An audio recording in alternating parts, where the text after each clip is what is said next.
कपड़े धोने वाली बहू। शादी के पहले से ही विभा को कपड़े धोने का बड़ा शौक था। कभी नल के नीचे तो कभी तालाब के पास। अरे मेरी नीली वाली लुंगी नहीं दिख रही है। विभा की अम्मा, कहाँ रखी है लुंगी? अरे वो तो विभा ने परसों ही धोकर रखी थी आपकी अलमारी में, देखो वहीं होगी। वो ना मैंने आज धो दी, मुझे लगा कि गंदी हो गई होगी। अरे कैसे गंदी हो गई थी? उसे तो मैंने पहना भी नहीं। हे भगवान, इस लड़की के कपड़े धोने की आदत से परेशान हो गया हूँ मैं। जितना तो घर में राशन नहीं आता, उससे कहीं ज्यादा डिटर्जेंट पाउडर का खर्चा है। इसकी शादी करवा दो, शादी जाए अपने घर में ही करे काम, फिर चाहे घर के कपड़े धोने हो या पूरे गांव के। हाँ ठीक बोल रही हो, देखता हूँ मैं कोई लड़का। वो दिन भी आ जाता है जब विभा को देखने लड़के वाले आ जाते हैं। लड़की मुझे अच्छी लगी। होने वाली सास कहती है, बेटी अगर कुछ पूछना है तो पूछ लो। वैसे तो हमारी लड़की बहुत ही शर्मीली है, जो बोल दो वो मान लेती है, इसे क्या पूछना होगा। अरे कैसी बात कर रही हो माँ, मुझे इन लोगों के घर रहना है, सवाल तो कई है। हाँ हाँ बेटा, पूछ लो ना, क्या पूछना है। आप लोगों के घर कपड़े कौन धोता है? सास का मुंह बन जाता है।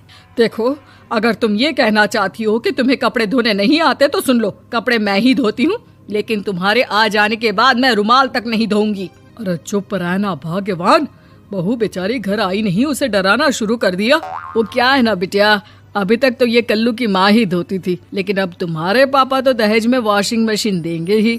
तभी विभा की माँ बोल पड़ती है, सवाल भी पूछा तो क्या। वैसे भाई साहब, मशीन की तो फिर भी कपड़े धोने की कैपेसिटी होती है। मतलब जो बिटिया दे रहे हैं ना विभा, इसे कपड़े धोने का बहुत शौक है। ये आप लोगों के क्या, आस पड़ोस गांव मोहल्ले सबके कपड़े धो दे और उफ तक ना करे। बाहर देखा नहीं आपने कितने कपड़े सूख रहे हैं? सब हमारी बिटिया ने ही तो धोए हैं। बस भी करो ना माँ, शर्म आ रही इतनी तारीफ सुनकर। और तो और एक दाग निकाल कर दिखाओ तो मान जाऊं। हाँ अच्छा, माफ करना बेटा, मैंने गलत समझा। हमें तो रिश्ता बहुत पसंद है। और ऐसे जुड़ जाता है रिश्ता कपड़े धोने का शौक रखने वाली विभा का। उसकी शादी हो जाती है कोयला फैक्ट्री में काम करने वाले कल्लू के साथ। शादी के बाद अचानक विभा चिल्लाती हुई सास के पास आती है। सासू माँ, अरे सासू माँ कहाँ है आप? ये तो धोखा है, धोखा दिया आप लोगों ने मुझे। इस ससुर के चक्कर के बारे में पता चल गया। अरे तो उसमें तुझे क्यों धोखा मिला है? अरे नल में पानी नहीं आता, कपड़े कैसे कब धुलेंगे? अच्छा, तू पानी नहीं आ रहा उसकी बात कर रही है। तो आपने क्या सोचा? कुछ नहीं। अच्छा, तेरी माँ ने कहा था कि कपड़े धोने का शौक है तुझे, याद आया मुझे।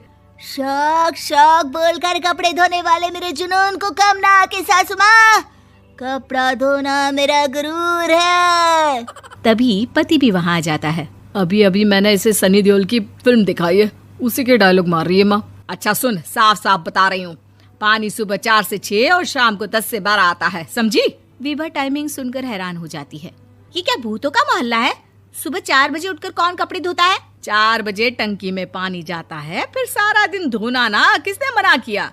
अरे कैसी बात कर रही हैं? 200 लीटर की टंकी में कितने कपड़े धो लूंगी मैं? सुबह ही उठ जाऊंगी मैं। अब क्या था, विभा सुबह 4 से लेकर रात के 12 बजे तक कपड़े ही धोती रहती।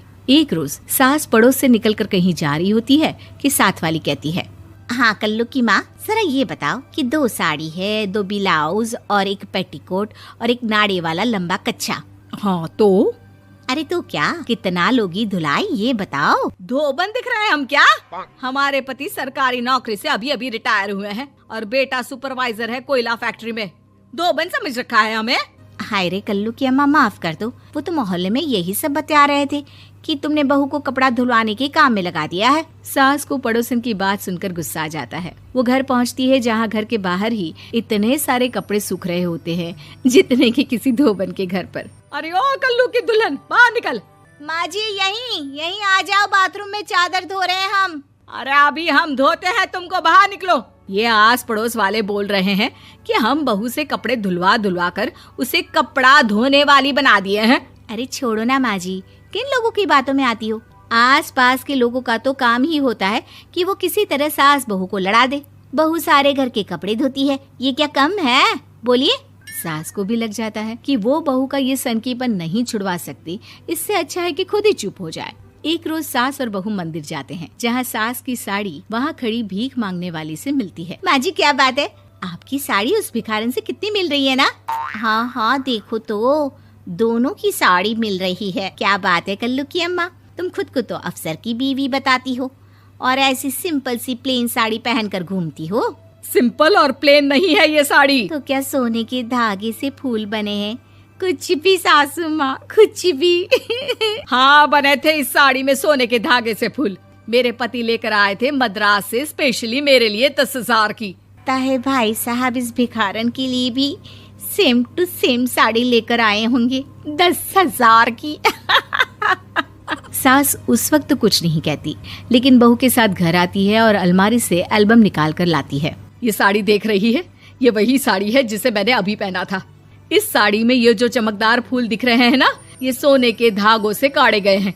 लेकिन तू लोकल वॉशिंग मशीन ब्रश से घिस घिस कर सारे फूलों को निकाल कर साड़ी प्लेन कर दी। मुझे माफ कर दीजिए सासू माँ। और तो और, जब मैंने तुझे तेरी गलती के लिए कुछ नहीं कहा, लेकिन तूने तो सबके सामने मेरा मजाक ही बना दिया। क्यों? बहू को समझ में आ जाता है कि अब से उसका कपड़े धोना बंद।